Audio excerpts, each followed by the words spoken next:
Any health-related information on the following show provides general information only. Content presented on any show by any host or guest should not be substituted for a doctor's advice. Always consult your physician before beginning any new diet, exercise, or treatment program.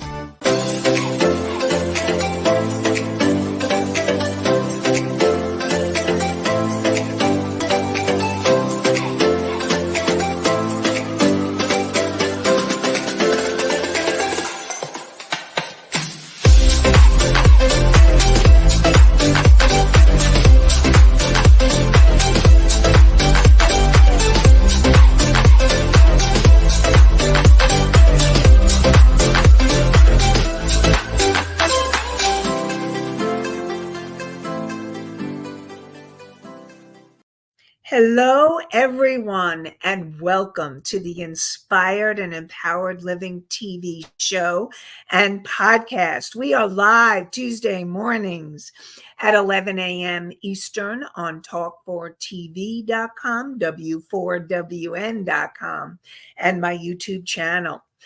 And today we will be talking about the steps to an authentic you.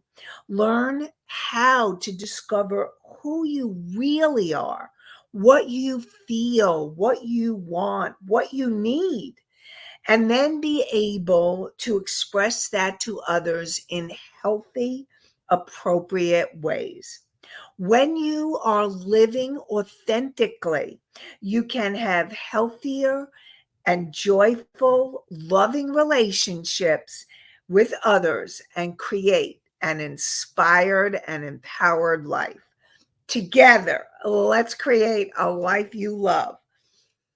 I'm your, excuse me, I'm your host, Nanci Deutsch, licensed clinical social worker, certified hypnotherapist, and intuitive coach.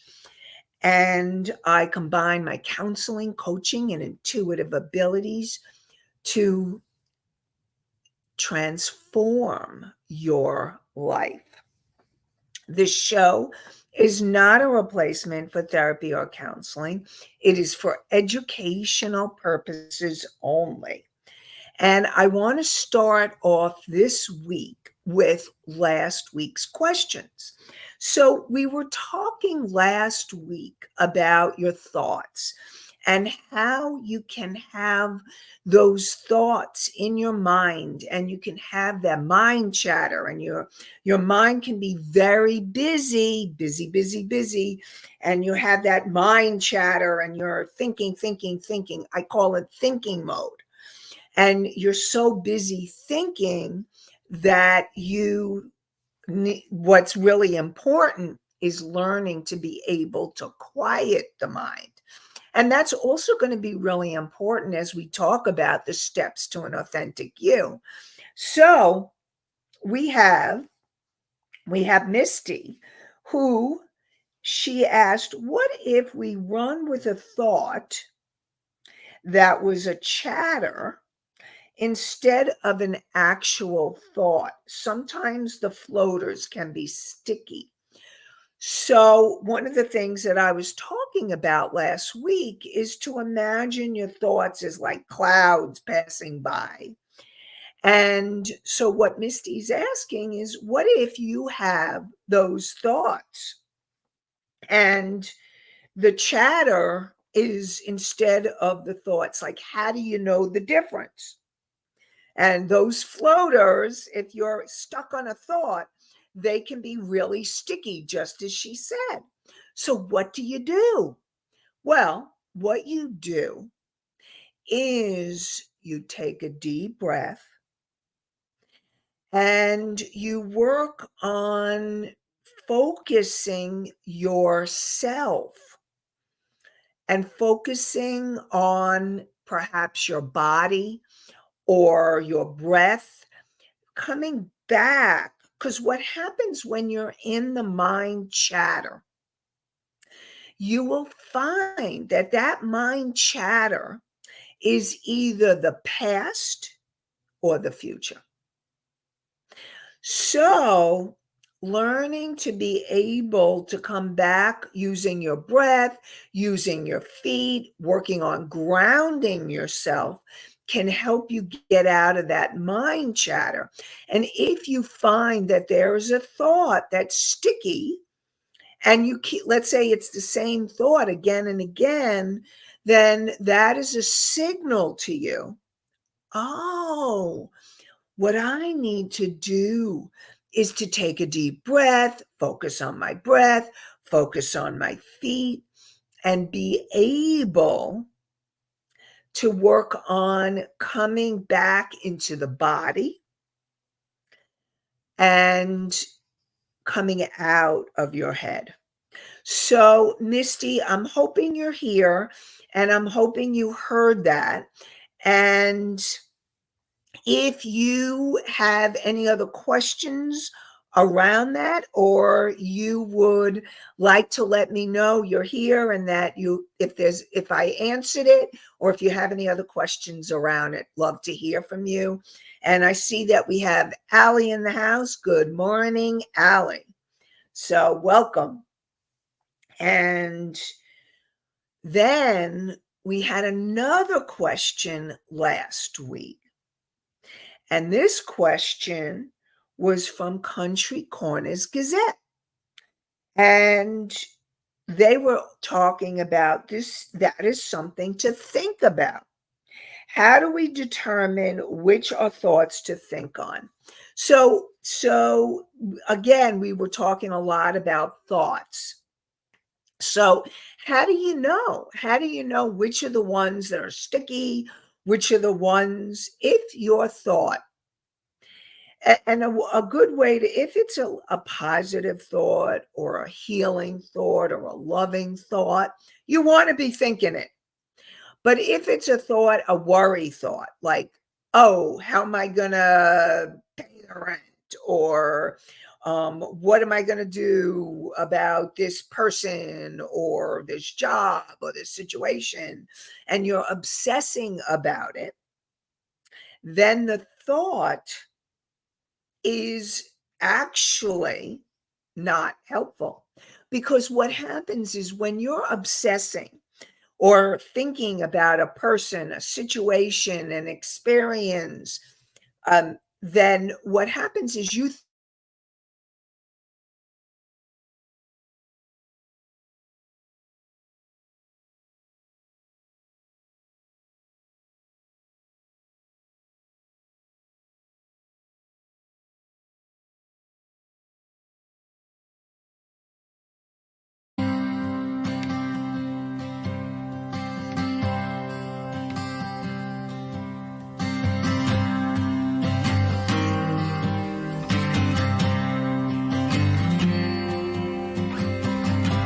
I keep thinking, if I keep thinking, I'll figure it out. If I think long enough, hard enough, deep enough, I'll get the answer. But no matter how many thoughts I think, it keeps changing until I don't even know what it is anymore. My life is unfigurable. Earth ain't for the faint of heart. You gotta roll with it. You gotta flow with it, or it'll fight you to the death. And it ain't a fair fight. I mean, think about it. Who's gonna lose? I'll give you a hint. Not life. The most delicate flower is still a badass. It sucks food from roots. It stares at the sun. It wrestles the wind and drinks rain. It even looks good old and dies without apologizing. There's a lot to learn from a flower.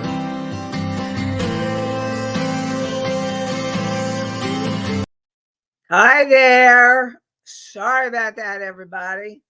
Well, basically, this is about the thinking. And I remember where I was. I was talking about the thinking mind and how to get out of the thinking mind.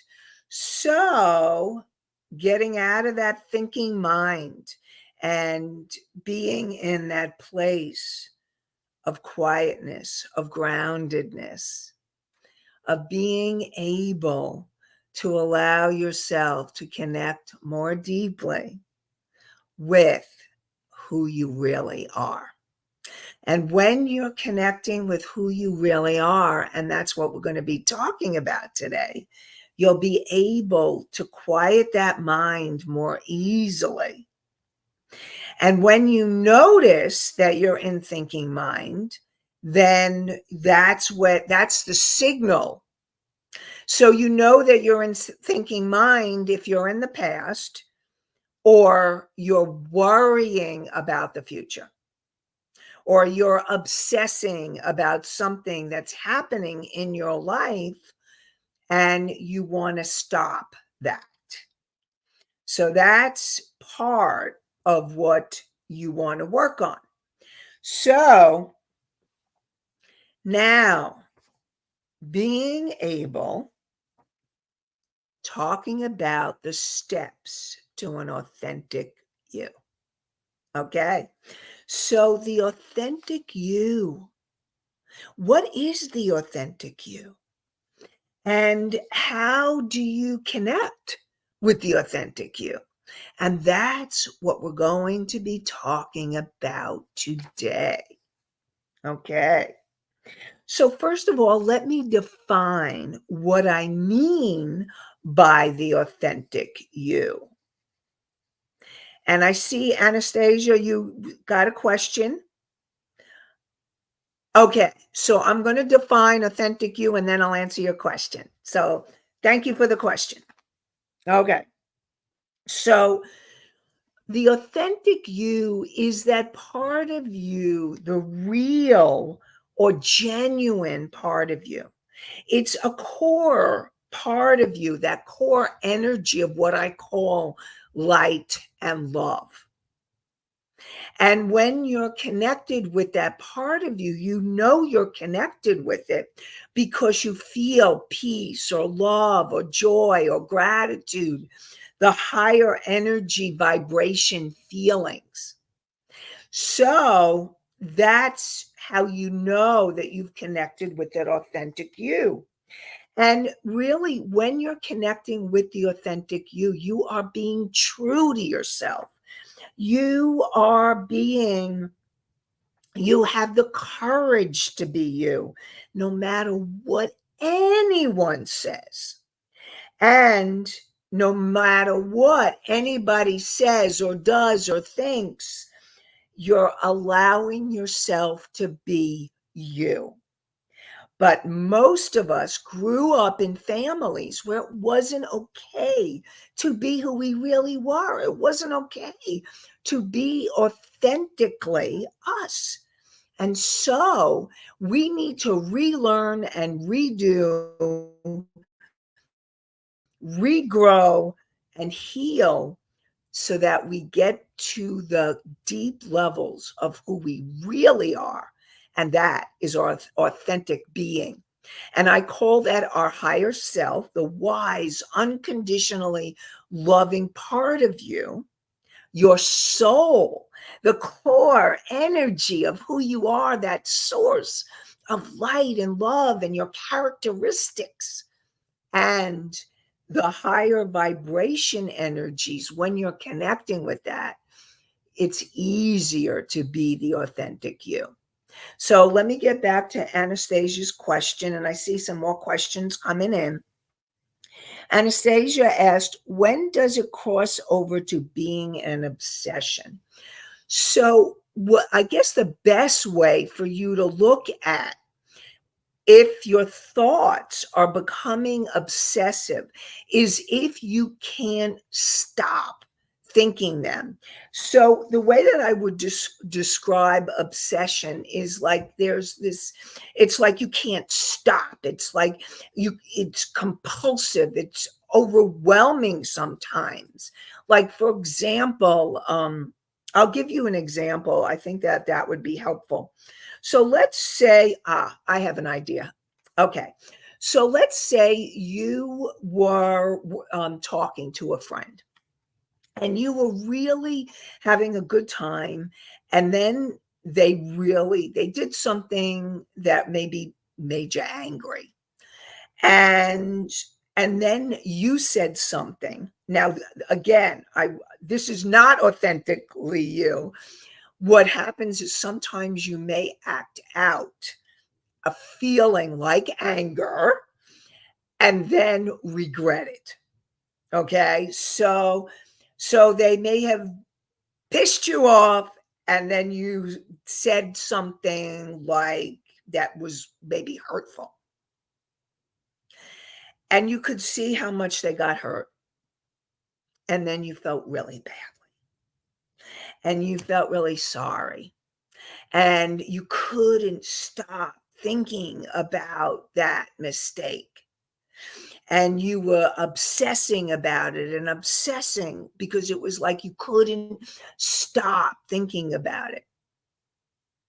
And so that it would become an obsession, like a way that, let's say, if the thought was, oh, I really believe that I hurt this person and I feel really badly, and you may have said it in the moment or you may need to say it, and you had the thought and you were able to move on in your day, and you realize that you want to make amends or you want to apologize or do something to help heal the relationship. Now, an obsessive thought was, I can't believe I did that. I'm so stupid. I put my foot in my mouth. And then you start beating yourself up for the mistake. Now, you know you made a mistake and you feel really badly, but beating yourself up for that mistake is not going to help you. And so if you keep thinking about again and again and again that thought, like, I can't believe I did that, what's wrong with me, blah, blah, blah, and you keep doing that situation, and you keep replaying it again and again, that becomes obsessive. So that's an example of what happens. And hopefully that was adding to the understanding of the obsessive thought. Now, what do you do with that?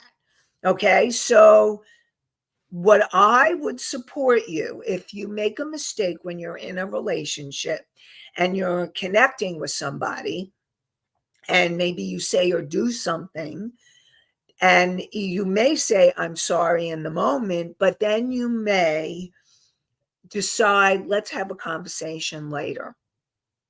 Now, first of all, you want to make sure that you cleared your anger because they may have activated or triggered you and triggered your anger because what they said or did something reminded you of, let's say, your mother. And your mother would do or say things and you would easily get triggered. And so this person easily triggers your mother. So then you need to work on working through the trigger. And when you feel calmer and able to talk to them, you could say, look, I'm really sorry that I said da, da, da, da. And I'm hoping that you can forgive me. And I really care about you. I love you, or whatever you need to say to apologize. And I also realized that what I did was not good or healthy. And then for your process, and you may choose, if they're a close friend or a relative that you choose that are supportive, you may choose what got triggered, you can share. If not, if it's somebody who's more like an acquaintance or a coworker or something, then just keep it short and simple, and that's it. But the most important thing is for you. See, we're all going to make mistakes. Every single one of us, we're human beings. We're going to make mistakes. But the most important thing is not that you made the mistake. It's what you do with it. It's not about beating yourself up. It's about learning from the experience. It's a learning opportunity to take what happened and ask yourself, how can I learn from this experience? So if you reacted, what you may want to think is, okay, let me breathe and work on not reacting, especially with anger. You know how I always talk about, those of you who listen on a regular basis, I talk about taking a time out. If you're feeling angry, then you want to take a time out and not react and connect with them later when you've calmed down or you process through. So hopefully that answered your question. Okay. And then we have a question from Misty. Okay. I guess you heard my answer. When things get stuck from sticky thoughts, what should we do to rid it from our thoughts? So when you have the sticky thoughts and you're wanting to let go of those sticky thoughts, then we talked a little bit last week about distractions and distracting yourself. If, like, for example, if it's a thought that you need to process or get clear on, then one of the things that I do, that I do more and more now, is I work on handing it over. And handing it over to God or higher power or the universe, whatever you choose to call it, handing it over to the angels or your guides. So if there's a situation that you're dealing with and you're not really sure what to do or how to deal with it, or imagine taking this situation and just handing it, putting it in the God's hands or the angel's hands or guide's hands, and just asking for help and clarity and the higher answers on what would be the highest good for me and this other person, if it's a person that you're dealing with, or what's the highest good in this situation, and help me get really clear answers. So you can hand it over. And if you're still having the sticky thoughts, then one of the biggest things that you can do is, because when you're in those sticky thoughts, you're in your mind and you're in mind chatter or you're in your head. And so one of the really important things would be coming out of your head and into your body. So how do you know when you're in your body? You know when you're in your body because you can feel your body. Perhaps you feel your breath. You know how I'm always talking about the breath, and whether you're using belly breath, the deeper breaths, you're noticing your breath. You begin to really notice how you're breathing. Are you breathing shallow or deeply? You begin to notice where you're sitting or standing. Are you inside or outside? So it's like you really are noticing. And what happens is when you become in that state of noticing and observation, you actually become present. And you come into present time. And that is what you want. You're wanting to become aware and present. So the best way to handle sticky thoughts is to come out of your head and come into your body doing something. And maybe it would be moving. Maybe it's stretching. Maybe it's yawning. Maybe whatever it is, okay? It's doing something that you become aware of, your body or the environment that you're in. It's changing the awareness from, because when you're in those sticky thoughts, first of all, I want to acknowledge you, because the first thing is you become aware that you're having the sticky thoughts or the obsessive thoughts. And then once you do that, then you can take an action to come out of your head and into your body, into your breath, and working with that. Or taking a walk outside and focusing on your breath, focusing. See, if you go outside and you continue to think the same thought, then it doesn't really matter the location. What you want to do is become aware. Let's say you go out and you go to the beach, or you go to a lake, or you go to a garden or a park. Really, you know that saying, stop and smell the roses. That's what you want to be doing. So, Misty, hopefully I helped unravel some of those sticky thoughts, and let me know how that is for you.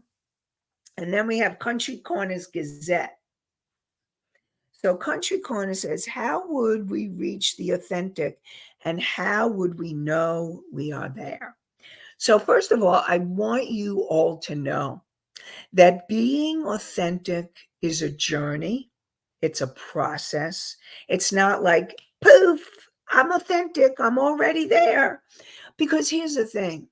If you grew up, and most of us, okay, I would say a large percentage of us grew up in families where it wasn't okay to be authentic.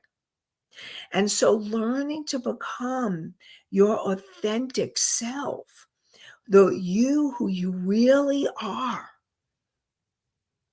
is this journey of self-discovery and self-love, and it's an amazing and exciting journey of the self. And when I say the self, it's the big self, the self with a capital S. And your authentic self. And one of the ways you know that you've gotten to more of that authentic self is you don't need the approval of others. You don't rely on others to satisfy all your needs. You don't look to others to figure out what you're feeling. You are able to connect to that place inside of you where you know what you want. You feel what you're feeling, and you learn to be more. You become the human being. You know, it's so interesting because we're human beings, but what we've learned is to become human doings. We've learned to do this, do that, and go from one activity to the other. Some of you may be multitasking. Some of you don't, it's hard to sit still. It's hard to be quiet. And so we become human doings. Learning to be in that moment, like when I was talking about being with your body or the sensations, or being with nature, being present in the now with self. And the feelings, okay, so when you're connecting with your authentic self, there's layers. So you want to authentically feel what you're feeling in the moment, and that could be sad or mad. It could be scared, or it could be other feelings. And what happens is that as you allow yourself to feel and really feel the sad or the mad, what happens is the layers release. So that then you can go back to feeling peace or stillness, a quietness, the quiet mind. Or you can feel the sense of love or joy or gratitude. Those are feelings of that authentic you. And again, this is a journey. This is a journey of unfolding. And so even if you have moments, and a few shows back, we talked about those moments of stillness. Even if you had those moments of peace or love or joy or gratitude, and you're like, most of the time you're not feeling that, it's okay. No, as long as you're in the journey and you're working on discovering more, the fact that you're here, I really want to acknowledge all of you for being here live, for coming and asking your questions. Thank you, because your soul is thanking you for being here, and I'm thanking you for being here and asking your questions and being curious on the journey, and allowing yourself to explore and open to new possibilities and new ideas and new insights. So congratulations. And those of you who may be listening to this or viewing it at a later time, you too, congratulations for being here, because that is you saying, I want more. I want an inspired and empowered life. So welcome. So thank you. And so hopefully Country Corners that helped you get clarity about what that authentic, and we're going to talk more about the authentic self so that you can get more clarity and understanding about it. We'll continue to talk about it. And before we go, I go to the next questions because I know that a few more came in. But before we do, I want to support all of you that I have a guided meditation and a PDF so that you can read the meditation if you don't want to do it, but it can help you get back to that authentic self. So go to inspiredandempoweredliving.com/meditation. MEDITATION. So again, inspiredandempoweredliving.com/meditation. And it's the name of the show.com and then /meditation. So, and that can help you to calm yourself down, clear your energies, and connect more deeply to the authentic you, and ask a question and perhaps get your intuitive answer. So, really powerful. I've heard some really great stories about that meditation. So you definitely want to download it. Okay. So let's get back to the questions. Anastasia asks, can that obsessive thinking turn to a worse thing if you don't get out of it out of that stage? Yeah, it can. Because here's the thing. If you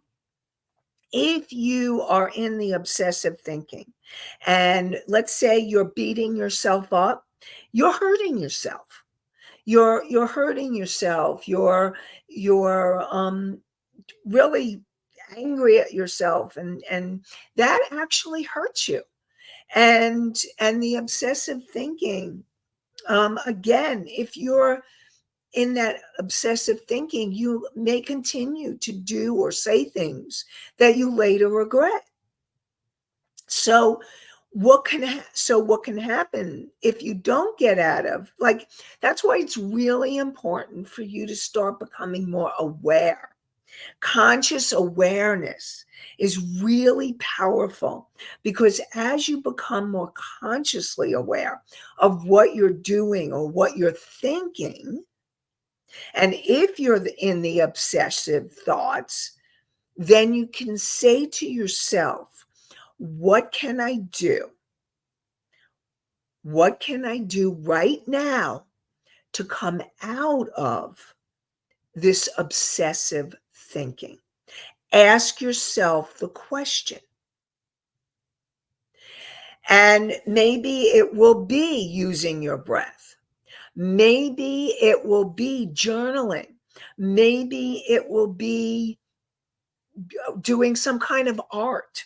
Maybe it will be going outside and taking a walk, or exercising, or doing some yoga. Whatever it is, it's finding a way to come out of the obsessive thoughts. Because here's the thing, you don't want to hurt yourself or anybody else. And obsessive thinking very often ends up hurting you. So I'm really going to support you. Remember, this is a journey, and learning to become aware. And maybe I'm planting seeds for you, seeds that all of a sudden you may never have been aware that, oh my gosh, I'm in obsessive thinking right now. What can I do for myself? Maybe I can take a breath and listen. Take a breath and even listen like I was almost whistling.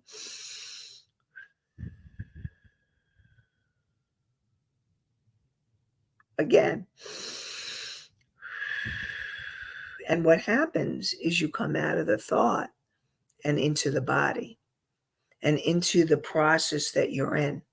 That's what you want to do.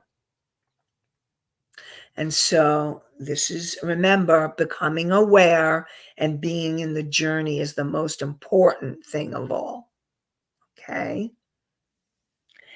And okay, so Mickey asks, and hopefully, Anastasia, that answered your question. If you have any others about that, please let me know. Okay, I want to make sure that I answer that. Mickey asks, why do multitaskers multitask?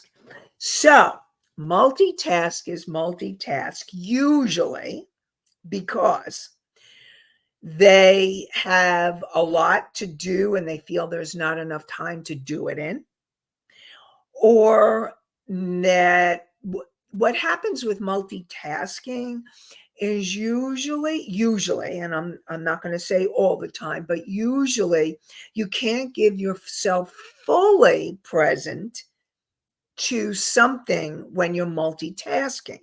Now, there are times when we all need to multitask, and there are times where we need to really focus. Now, sometimes people can't multitask, and that's okay. All right. It's really okay if you can't multitask. So I'm not making taskers wrong. It's being able to multitaskers. They sometimes just have a lot that they're thinking or doing. And I see Allie says some multitaskers have ADHD. And ADHD is attention deficit hyperactivity disorder. And so what that means is they have a hard time staying present to the task. But I will also tell you, okay, when I've done training on ADHD or other things, one of the most important things that all of us, including those with ADHD, can do is learning to become mindful. Now, I'm not making multitasking wrong, because I believe we all do it sometimes, or most of us, many of us. And to become aware when you're multitasking, okay? And to become aware when you're multitasking, and then to make a choice. Is this something where I can pay full attention to? Or is this something where I need to multitask? So you ask yourself, it's learning to have conscious awareness and then making a conscious decision that empowers you. And so it's really asking yourself, is this a situation where I can multitask? Or is this a situation where I need to be fully present? Now, an example where I'm going to support all of you to be fully present is if you've set up a conversation with somebody and you have a conversation and you want to be fully present with the person that you're having a conversation with. That is not a time to multitask. In fact, when you're having a healthier relationship, what you want to do is you want to ask the person, when would be a good time to speak so that we can both be fully present? That would be an important time not to multitask. Obviously, driving is not a time to multitask. Okay? You don't want to be doing your phone and looking at the phone and driving. Not a time to multitask. So, again, this is about you asking yourself, in the situation, what's going to work for me right now? And how can I get this accomplished if I'm not multitasking? Or when can I get this accomplished if I'm not multitasking? So hopefully, Mickey, that helped you. And if not, you can always ask more questions. Okay, so Anastasia asks, Anastasia asks, would doing the breathing help get into the present? You bet. That's why breathing is so powerful. And in all the spiritual teachings, there is some breath work there, because breath is the breath of life. And breathing, when you focus on your breath, it's you becoming present and you becoming aware, so that you're fully present and centered and connected. So keep working on that breath. Keep working on the breath, okay? Because the breath will help you become present. Well, that breath will help you become present. Okay, so Misty says, we have some of the best conversations in the car while driving long distance with others in the car. So thank you, Misty, for sharing that. Okay, so I want you all to know that none of this is all or nothing. Okay. When I say to have I have great conversations when I'm driving too, as long as I'm doing hands-free, okay? So that my hands are on the wheel and my eyes are focused on the road, and you can have conversations. But I'm talking about a conversation when, let's say, there's been something that has been bothering one or both of you, or you have a conversation where you need to really work and hear each other and reflect back. So I'm not talking about visiting conversations, all right? I'm talking about healing conversations. I guess that would be, thank you for helping me define and make that distinction. So we have visiting conversations where we're chatting and having fun or enjoying each other's company. And then there are healing conversations. And healing conversations are really an important aspect of relationships.